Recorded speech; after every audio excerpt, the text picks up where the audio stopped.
Hello, a very good day to you from wherever you're watching us. Welcome to another episode of the Candid Talk here on Herman Manyora's YouTube channel. My name is Evan Sokinyi. I'm glad that you're here with us. Well, I'm joined by Professor Herman Manyora. How are you, sir? Good. We are still in this country, still looking at how things are taking place, but at least the political tension is a little bit down right now. This is a wonderful country. Yes. Our parliament is on the spot once again.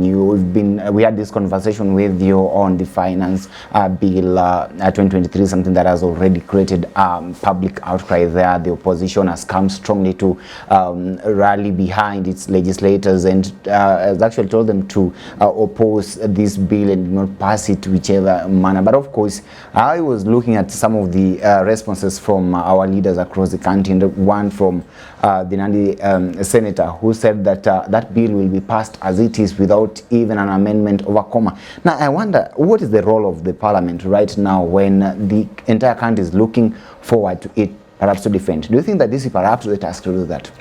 I am making a proposal, but I want to hold on this proposal until such a time Parliament has debated and processed fully the finance bill.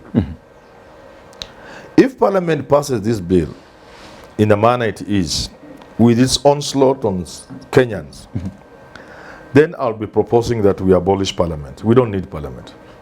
Because, look here, the president of the country will always have his way in Parliament. So why do we have a Parliament that cannot work for the people? If the president will always have his way, do we need Parliament? We give Parliament almost, I don't know how much. CDF alone is 44 billion this year. I think this year or last year. I don't know how much money is allocated to the Parliamentary Service Commission. Maybe it's like 100 billion or 60 or 70. We save that money by abolishing Parliament completely. Completely. Because then we will say, let the president make laws through cabinet. So that Kenyans will be told, when you are choosing a president, you know what you are going into. Choose a man or woman you can trust who run your country and even make laws. Because what's the point of Parliament? If we go the way Gerald Gay was saying, that not a comma will be changed, my friend, then we don't need Parliament. I don't think we need Parliament in that case. Of course, this conversation is a little... Because remember, somebody may think I don't know what I'm talking about. People will attack me. But I want to show them I know what I'm talking about. 99.999% of the laws that are passed by Parliament are government bills. So they originate from the executive. Okay? Sinquely. Yes. And then they are passed by Parliament. We are going by logic alone. 99.9999% of all the laws passed in Parliament, almost 100%, actually it's 100%, originate from government. Parliament then debates and passes them. Since Parliament will always pass a law which the executive once passed, since Parliament will never go against the executive, what is the point of having them? Why can't the executive just do the bidding, do the work? So that we avoid the government processing a bill, taking it to Parliament, and yet Parliament will just say exactly what government wanted, what the executive wanted. So why can't we trust the executive to come up with bills and process them through the cabinet and they get enacted? Yeah. And that would mean that I'm just using logic. Mine is logic. Yeah. Don't let nobody come jumping on me. Of course, we are still sticking to that. Let me read this tweet by the Nairobi Senator Edwin Sifuna. He's saying here that it's okay to call your MP or other member of parliament for that matter over funerals and harambes. Now you need to normalize calling them with your express instructions on how to vote on specific bills. Some senators voted against increasing county allocations because the president said so. Don't let your MP vote for Ruto's finance bill. You will bear the burden of the additional taxes. Call them. That is what Edwin Sifuna, the Nairobi senator, is saying. He's telling Kenyans to call the MPs one-on-one and question them down there. We saw this during the time when the MPs, or rather the senators, were voting for the bill on allocations of the funds to the counties. Of course, the devolved unit leaders wanted that fund increased. But of course, a number of senators who are supposed to be championing for the interest of counties in this country actually voted against that bill, and it did not see the light of the day at that particular moment. Do you perhaps agree with Edwin Sifuna's take on this issue? You see, yeah, Members of parliament are supposed to be knowledgeable people and thinking for the people and the country, and therefore to vote with their conscience and in the interest of the country. But again, that's not enough. Even in mature democracies, what Sifuna is saying is what happens elsewhere. We need lobby groups to keep lobbying parliament. We need constituents to lobby the MPs. So Sifuna is saying what ought to be happening. You cannot entirely rely on the MP. So he's saying, well, since you always call them to ask for handouts and donations and funerals and arambes, also call them and tell them this finance bill should not pass. And if this bill passes, then we don't need parliament. I don't think we need parliament. If this bill passes in the manner it has been crafted, you don't need parliament. Because you see, the president is so high up there, he may not have a feel on the ground. He may not know what people are going through. But we expect MPs to know because they represent the people. One of their roles is representation. If the people you represent are going to be strangled, dead, through this legislation, why would you pass it? Yeah. Are they for trying to say that perhaps the National Assembly, or rather and perhaps the Senate, because they're all involved in some of this, the implementation of these bills and passing them for that matter, are you saying that our parliament has actually lost meaning? Parliament has never had meaning. How can it lose that which it never had? We only had a parliament between 1963 up to around 60-something. We had parliament, a really parliament. After that, we have never really quite had. So what went wrong? What is it? Where did we lose? You know, Kenyans go to a point where money is everything. So we elected people because they had money. Let me tell you, the first members of parliament after independence were people who were just ordinary people. They were walikuwa wanaitwa watetezi. You know, people who agitated for independence. There were people who were organizing for people to put up schools.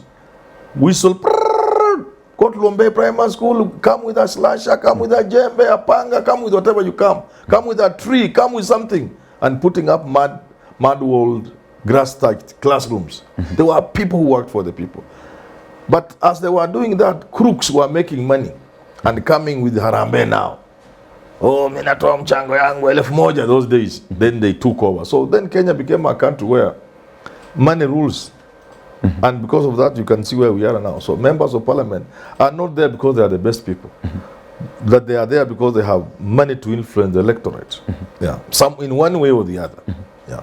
I'm trying to look at the Finance Bill 2023 and with some of the taxes therein, some of which have been termed as punitive by the general public. Of course, we've seen that outcry from members of various workers' unions across the country saying that this thing is not realistic, because definitely, even if you are supposed to construct a house, your own house, and perhaps let's assume that your salary is around 50,000.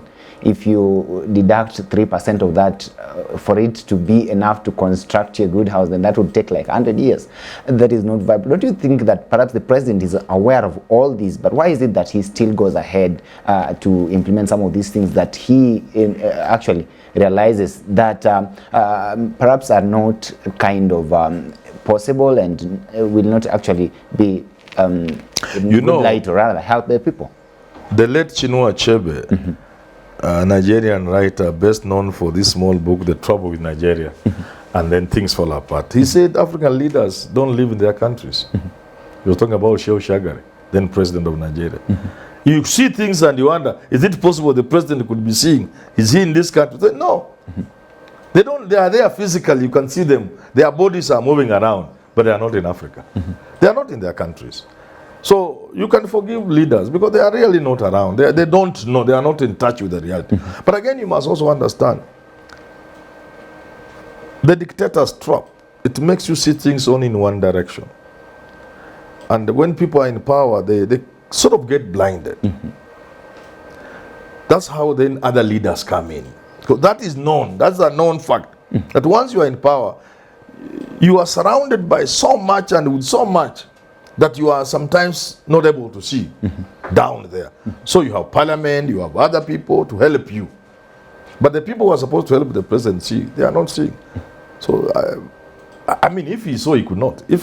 But there's a possibility also that the president, like some people have said, is trying to create a pool from which to borrow. You know, if you have NSSF with huge amounts of money, then you have this other housing fund with another huge amounts of money. From these funds you can borrow domestically. You know, because we are becoming a marked nation where people are not willing to lend to us. And in the event they do that, then their terms are a little too harsh on us. So he may be looking for a pool from which to be borrowing. And yet he knows this is disastrous. This housing thing is disastrous, number one. It is going to contribute to eroding the standards of living of the people, purchasing power. But there's another problem about this housing levy. It is indicative of a country made up of people who can't think. Yeah. They are better if you really wanted people to have houses. Why don't they come to me and show them how you can get houses? In any case, these 2,000, 1,000, you know, I will give the example of this Ujinga here, Raila na Kibaki hapa Kibra. They were trying to make sure Kibera people got decent housing. You can laugh until you are. They put up about 1,800 or 2,000 units. At that time, they were saying Kibra had 700 people. Of course, we had seen adjusted to about 200. Even if it was 100 people, and you put up 2,000, now what wanazaa na wako na watoto. By the time you finish to get them from Kibra, it will be 1,000,000 years. This kind of stupidity cannot move a country. So even this affordable housing cannot give the houses needed for the population of Nairobi, which is now moving to 5 million. You get it? The population of Nairobi is heading those sides of 5 million. At this rate, this affordable housing nonsense, you'll need 600 years to settle that population. Because your project carry 3,000 houses, say you 1,800. What is wrong with an African? Is it that we can't think? Why can't they come and show them how you can get houses? And other countries have done it. Yeah. So South Africa just in one go put 250,000 houses for minors, although they have refused them. Egypt did the same. Angola has done the same. So the UK has houses including for people who can't afford houses. You're saying that our government should think different. She should think. Not this. Let me take you back to the role of Parliament in all this. Of course, the Kenyan eyes are there on the Parliament. Now, initially, we used to see what actually took place back then when the executive wanted to have its way. You remember even the BBI that you so much was more of a proponent of for that matter. Yes. But then it was heavily linked with the executive. Of course, Raila was there and Uhuru Kenyatta was there championing and leading all that. And as much as Junet's name was brought on board, but then you know very well that that program was emanated from the executive, that is for that matter. So the executive wanted to have its way, but at the end of the day, people went to court and the court ruled as it ruled, and those who felt that this was not in the interest of the general public actually had their way at the end of the day. In a situation such as this one here, when all these things are brought on and then the public feels kind of agitated, do they have any other option right now to perhaps do anything that would stop the government from doing this? Yeah, people are already talking. People have unions. Their unions are talking against it. Sifuna is there talking against it. Leaders are talking against it. The people can do beyond that. They can go to court. Groups and interested persons can go to court. People can demonstrate. People can picket. People can engage in mass action against this. So people have a lot of options. But so far, so good. I haven't seen anything that has gone. Of course, the GMO issue came and passed, and it was done that way. It also but this is your country. Yeah, this is how things work in this country. So what do we are supposed to be staring at as a nation right now? You know, sometimes you get to a point and feel, I think Kenyans ought to hit the wall. Then they feel the pain, then they act. So let these taxes be put in place. Watch our ongeza, they are not even many enough. I was checking my payslip, I said, God, this is crazy. What is all this? My meager earning, I just looked. I said no. Because I had people talking, so I went and looked at my payslip. Then I said, hajaongezwa housing levy. Hajaongezwa sijui NSSF wameanza I've seen. So there's NHIF yet to be added now. NSSF has started. So there's NHIF will be added on my payslip. Then the housing, then God knows what else, then something else, then something else. I want this thing to become many, so that at least Kenyans can wake up from their slumber. What do you think informs the kind of decisions that some of our leaders are making, those who are, especially those who are allied to the government side, because they know pretty well and they do understand that these taxes are punitive and they're not actually, they'll not solve the interest of the people. But then they go ahead and stand with them. We are behaving like a country where nobody has a brain. And you must know that some of the animals that are extinct, like the dinosaurs and so on, they were too big. Huge.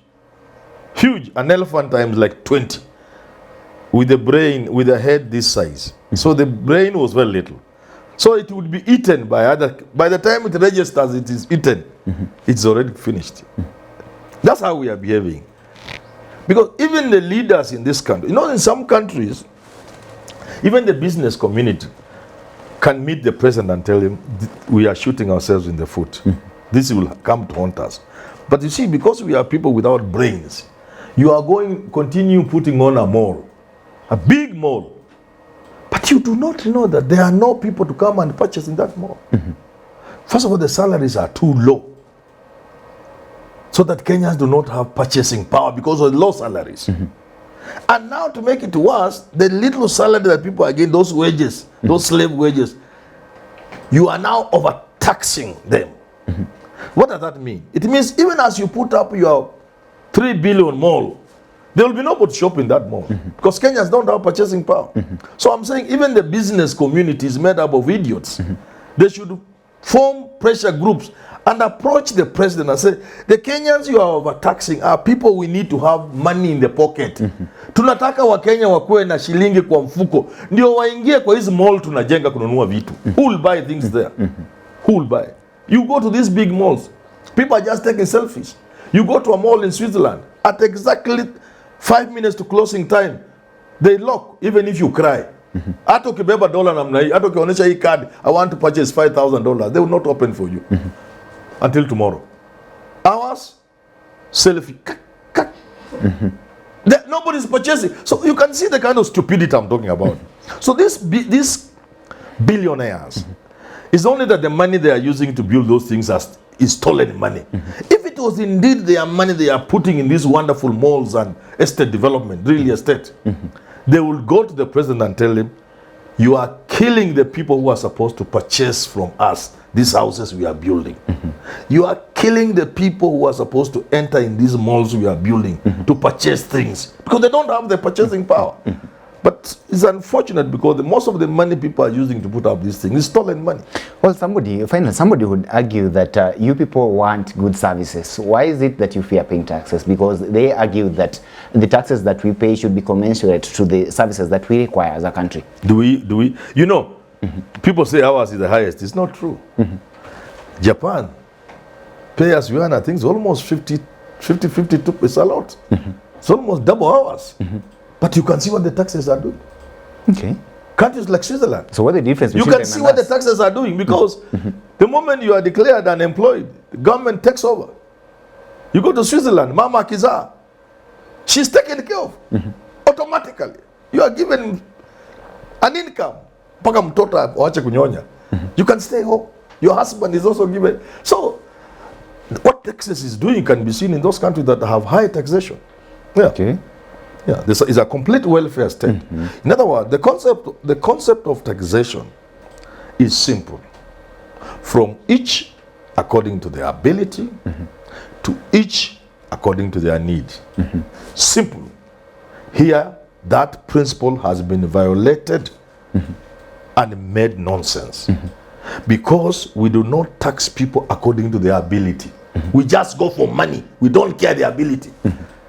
We put VAT 16% on commodities and let a billionaire buy and pay that 16%, and a woman who has sold her chicken to pay the same 16%. Secondly, once we collect the taxes, we do not spend them on things that relieve the burden from the small people.